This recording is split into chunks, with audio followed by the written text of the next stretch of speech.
Hello everyone, welcome back to my YouTube channel commerce Vidya. My name is Rohit Kapoor और मैं आपका सारा सिलेबस 12th का 54 डेज चैलेंज के अंदर कंप्लीट करने वाला हूं। आपको पता है आपके जो एग्जाम्स है सीबीएसई के वो फरवरी में स्टार्ट होने वाले हैं। मैं उससे पहले मतलब अभी से लेके फरवरी तक आपका सारा सिलेबस कंप्लीट करने वाला हूं 54 डेज के अंदर अंदर। अकाउंट्स का, बिजनेस का, इकोनॉमिक्स का, हर एक चीज को बहुत अच्छे तरीके से समझना। जो इंपॉर्टेंट टॉपिक्स हैं मैं क्वेश्चंस भी वही करवाऊंगा जो बहुत ही इंपॉर्टेंट है और हमारे एग्जाम में आने वाले हैं। ठीक है, चलो let's start with the topic. सबसे पहले हम स्टार्ट करते हैं हमारा बहुत ही important chapter, chapter number 1, partnership fundamentals. देखो, पार्टनरशिप फंडामेंटल्स वाले चैप्टर के अंदर आपको दो तीन चीजों का खास ख्याल रखना है। बेसिक पार्टनरशिप क्या होती है हमें यह पता होना चाहिए। जब दो या दो से ज्यादा लोग कोई भी बिजनेस को चलाना चाहते हैं उसको पार्टनरशिप बोला जाता है। Minimum 2 member, maximum 50 member. कोई भी पार्टनर अगर कोई एक्ट करेगा, मान लो मैंने कोई भी एक्ट किया तो सबके लिए बाइंड हुआ। अगर 30 मेंबर और है वो सबको उसकी रिस्पॉन्सिबिलिटी देखनी पड़ेगी। ऐसा नहीं है कि मैंने डिसीजन लिया तो सिर्फ मेरे पे एप्लीकेबल होगा। नो, ये सबके लिए एप्लीकेबल है। जितने मेरे मेंबर्स होंगे यहाँ पर, मेरी अलग राइट्स है, मेरी अलग रिस्पॉन्सिबिलिटीज है। बट आपको एक चीज का ध्यान रखना है, अगर मान लो मेरी डीड एब्सेंट है, हम एक डीड अग्रीमेंट बनाना भूल गए, तो वहां पे हमारे पार्टनरशिप एक्ट 1932 के अकॉर्डिंग कुछ रूल्स एप्लीकेबल होते हैं। वो कौन से रूल्स है वो मैं आपको बताने वाला हूं। देखो जरा यहाँ पे, सबसे पहले नो इंटरेस्ट ऑन कैपिटल, कोई भी इंटरेस्ट ऑन कैपिटल चार्ज नहीं किया जाएगा। Second, no interest on drawings, कोई भी इंटरेस्ट ऑन ड्रॉइंग्स चार्ज नहीं किया जाएगा। नो सैलरी कमीशन, कोई सैलरी कोई कमीशन नहीं पे की जाएगी। नेक्स्ट, इंटरेस्ट ऑन लोन आपको 6% के हिसाब से लगाना पड़ेगा। और लास्ट है हमारे पास इक्वल प्रॉफिट शेयरिंग रेशियो। अभी ध्यान रखना, जो ये मैंने पॉइंट आपको बताए हैं ये पांचों के पांचों पॉइंट लॉ कहता है, हमारा एक्ट कहता है ये पांचों रूल फॉलो करने पड़ेंगे अगर आपने एग्रीमेंट नहीं बनाया तो। अगर आपने एग्रीमेंट बना लिया तो वेल एंड गुड है, बट अगर आपने एग्रीमेंट नहीं बनाया, भूल गए, या आपको लग रहा है कि चलो मेरा दोस्त ही है, मेरा भाई है, हमें क्या जरूरत है एग्रीमेंट की, तो ये फॉलो करना पड़ेगा। एक एग्जांपल बताता हूं। एक राम था, एक श्याम था। राम ने बहुत काम किया, बहुत काम किया। दोनों ना कजन ब्रदर्स थे, दोनों ने बहुत बढ़िया बिजनेस किया।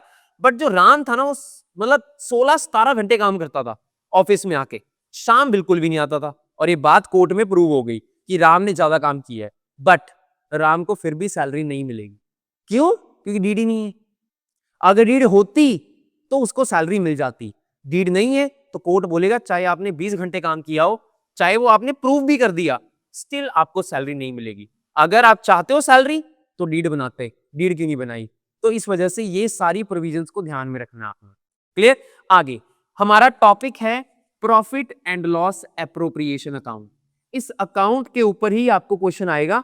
मैं आपको स्पेसिफाई कर देता हूं एक चीज, प्रॉफिट एंड लॉस एप्रोप्रिएशन में हमारे पास एक अकाउंट है जो हमें बनाना है। दो क्वेश्चन आते हैं बोर्ड में, मैं आपको अभी क्लियरली बता भी देता हूं। दो क्वेश्चन आते हैं बोर्ड में।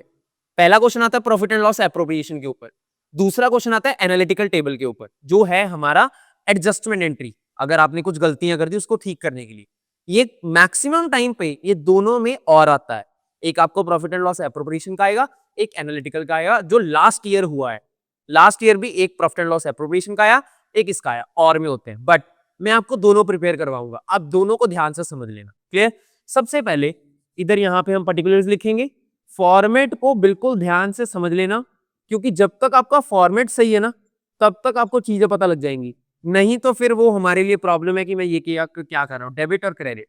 सबसे पहले बाय साइड पे आएगा प्रॉफिट एंड लॉस, ब्रैकेट में लिखोगे नेट प्रॉफिट। ठीक है? टू साइड पे अगर प्रॉफिट एंड लॉस का लॉस आ रहा है, बहुत कम चांसेस होंगे कि आपको नेट लॉस मिले, नहीं तो नहीं मिलेगा, वो यहां लिख देना। इंटरेस्ट ऑन कैपिटल आप टू साइड पे लिखोगे, टू इंटरेस्ट ऑन कैपिटल, फिर लिखोगे टू सैलरी, फिर लिखोगे टू कमीशन, और फिर हमारे पास लिखोगे टू जनरल रिजर्व। और बाय साइड में आएगा हमारे पास बाय इंटरेस्ट ऑन ड्रॉइंग्स। ये चीजें हैं जो आपने लिखनी है। फिर क्रेडिट में से डेबिट माइनस करके टू प्रॉफिट ट्रांसफर करोगे। ये ध्यान रखना, बहुत सिंपल। मैं आपको एक चीज बहुत ही क्लियरली बताना चाहता हूं। जो ये अकाउंट है 4 नंबर का क्वेश्चन आएगा, मैक्सिमम 2 आइटम आएंगी, 2 से ज्यादा नहीं आती। बट ये सारे कॉइन्स को समझना बहुत जरूरी है। ये वो नेट प्रॉफिट है जो प्रॉफिट एंड लॉस अकाउंट से आ रहा है, जो आपने 11th में किया था। ये वो नेट प्रॉफिट है। और ये इंटरेस्ट ऑन ड्रॉइंग कैसे कैलकुलेट करना मैं बताता हूं। मतलब समझ लो, हर पार्टनर पैसे निकाल के लेके जाता है कुछ कुछ। उस पार्टनर ने जो ड्राइंग करी उस पे ब्याज लगता है, वो ब्याज को बोलते हैं इंटरेस्ट ऑन ड्राइंग। और ये फर्म की इनकम मानी जाती है। इनकम क्यों मानी जाती है? क्योंकि मैंने पार्टनर से पैसा लेना है, तो यहां पे आता है। और यहां इंटरेस्ट ऑन कैपिटल, जो पार्टनर कैपिटल लगाता है उसके बदले वो हमसे इंटरेस्ट मांगता भी है, two interest on capital. Salary partners को पे करनी है, ये पार्टनर की सैलरी है, इंप्लॉइज की नहीं है। कमीशन पार्टनर की है, इंप्लॉइज की नहीं है। General reserve at the end हमें ट्रांसफर करना होता है। जो ये सारी चीजें हैं वो पार्टनर से रिलेटेड है। अकाउंट का नाम क्या है? Profit and loss appropriation account. मतलब इसमें सारी वो चीजें आएंगी जो चीजें पार्टनर से रिलेटेड हैं, और कोई चीज नहीं आएगी। क्लियर कट बात समझ लो। Profit and loss appropriation account मतलब वो अकाउंट जिसमें सिर्फ और सिर्फ पार्टनर से रिलेटेड चीजें आ सकती हैं और कोई नहीं आ सकती। क्लियर हो गया? अब यहां पे ध्यान से समझना, profit and loss net profit, यहां से हमें रेंट और इंटरेस्ट ऑन लोन ये माइनस करना पड़ता है। क्यों? क्योंकि ये चार्ज आइटम्स हैं। दोबारा सुनो, नेट प्रॉफिट जो बाहर डालना है आपने, वो इन दोनों को माइनस करके डालना है, क्योंकि ये सारी एप्रोप्रिएशंस है और ये चार्ज। अगर पार्टनर को कोई रेंट पे कर रहे हो, कोई इंटरेस्ट पे कर रहे हो, लोन पे, वो आपको यहां से माइनस करके फिर बाहर डालना है। इंटरेस्ट ऑन ड्रॉइंग्स के ऊपर मैं पूरी एक वीडियो बनाऊंगा, नेक्स्ट वीडियो, वो ध्यान से समझना। अभी इनको समझते हैं। इंटरेस्ट ऑन कैपिटल हमेशा चार्ज करना है ओपनिंग कैपिटल के ऊपर। मेरी बात को ध्यान से समझ लेना। ओपनिंग कैपिटल, अब पूछोगे सर ओपनिंग कैपिटल क्या होती है? ओपनिंग कैपिटल होती है बिल्कुल स्टार्टिंग की कैपिटल, मतलब 1 अप्रैल वाली।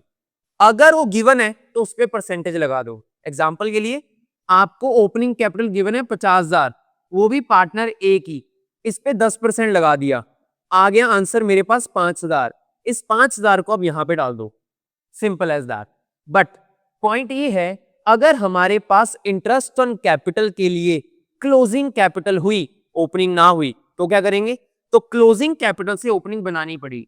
सर इसका क्या फॉर्मूला है? बिल्कुल देखो इधर, क्लोजिंग कैपिटल से आप इसमें प्लस करोगे ड्रॉइंग्स अगर गिवन है तो, माइनस करोगे प्रॉफिट अगर गिवन है तो।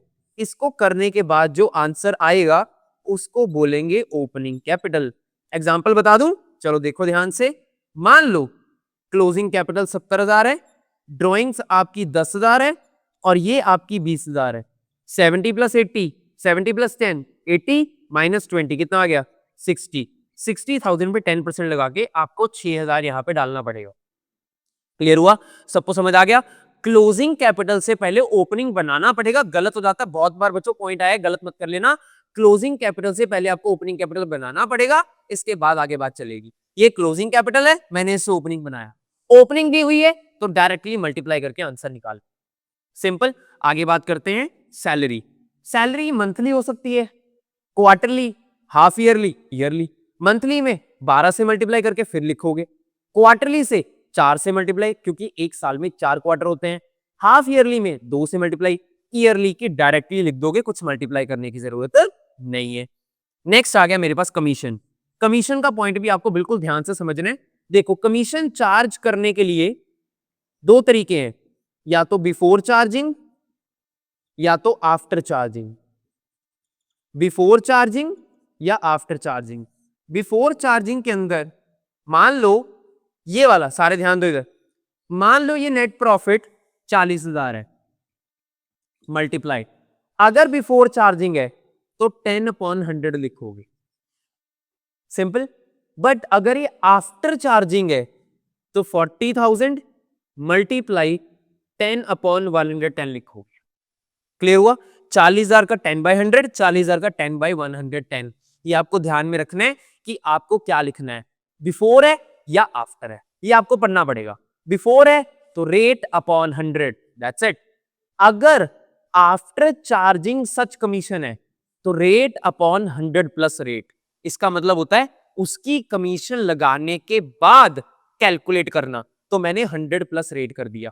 ये आफ्टर चार्जिंग बिफोर कहां लिखना है? यहां पे। जिसकी भी कमीशन होगी यहां पे लिख दोगे, चाहे वो बिफोर हो चाहे वो आफ्टर हो। आपको लाइन पढ़नी पड़ेगी लिखा क्या हुआ है, उसके अकॉर्डिंग आपने कमीशन चार्ज करनी है। क्लियर?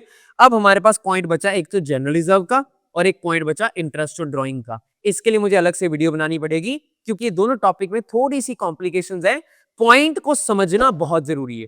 उसके बाद then I will go with the questions. Okay, thank you so much for watching commerce with Vidya. Will again connect with the next video. Thank you.